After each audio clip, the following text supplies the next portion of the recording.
আমি তরকারি ছাড়া কেমনে রুটি খাবো? এ বিবি অপেক্ষা কর, অমুক একজনের সাথে আমার লেনদেন আছে, তার কাছে কিছু আসল পাবো, আমি ওগুলো নিয়ে আসি, তারপরে আমি তরকারি রান্না করে দেবা খাবো। হাবিব নাজমি রাহমাতুল্লাহ আলাইহি ওই ব্যক্তির কাছ থেকে সুদের আসল আনার জন্য রওনা করছি। এ বান্দা, বাড়ির দরওয়াজার সামনে যখন দাঁড়াইছে, ডাক দিয়েছে, ঘরের মধ্যে কেউ আছো নাকি?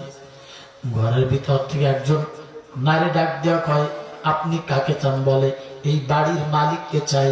এই কারণ, বলে তার কাছে কিছু সুদের লাভ পাবো, সেই লাভ নিতে আসছি। মহিলা বলে, আপনি যার কাছে এসেছেন সে তো এই জমিনে নাই, এই দুনিয়ার থেকে চিরবিদায় নিয়ে পর জগতে পদার্পণ করেছে। এভাবে আল্লাহর বান্দী কান্না করে। হাবিব নাজমি রাহমাতুল্লাহ আলাইহি বলে, কোন কথায় কাজ হবে না, আমার আসল পূরণ করতে হবে। এক পর্যায়ে আল্লাহর বান্দী কেঁদে কেঁদে দিয়া বলি যে সে তো নাই, আমি নারী মানুষ, মহিলা মানুষ, কেমনে আমি কামাই করব? হাবিব নাজমি রাহমাতুল্লাহ বলে, তোমার কান্নার কণ্ঠ দিয়া আমার দিলটারে নরম করতে পারবা না, তাড়াতাড়ি আমার আসল পূরণ করে দাও। এক পর্যায়ে ঘরের মধ্যে ঢুকিয়া দেখে যে একটা পাত্রের মধ্যে 3টা বকরির মাথা পড়ে আছে।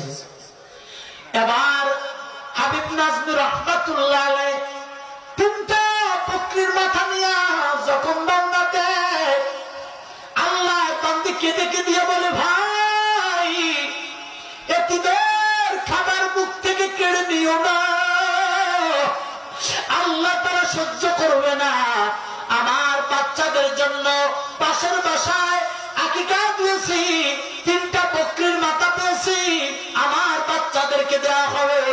এদিক থেকে এদিকে বয়ান আমার শেষ, এদিক থেকে 3টা বাচ্চা 3টা বকরির মাথা দিয়েছে, আমার বাচ্চাদের আহার নষ্ট করিয়েন না।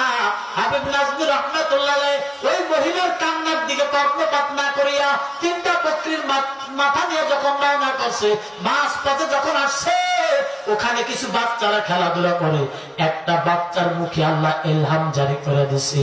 ওই একটা বাচ্চা, আজীব ব্যাপার, এই ভাই অস্ত্র দিচ্ছেন ভাই, ওই বাচ্চা ডাক দিয়ে বলতেছে, এ বাচ্চারা শুনো, এই যে আল্লাহ তাআলার একজন নাফরমান বান্দা আসতেছে, তার পায়ের এক ফোঁটা ধুলা বালি যদি লাগিয়া যায়, তাহলে তোমরাও আল্লাহ তাআলার জাহান্নামে যাইবা।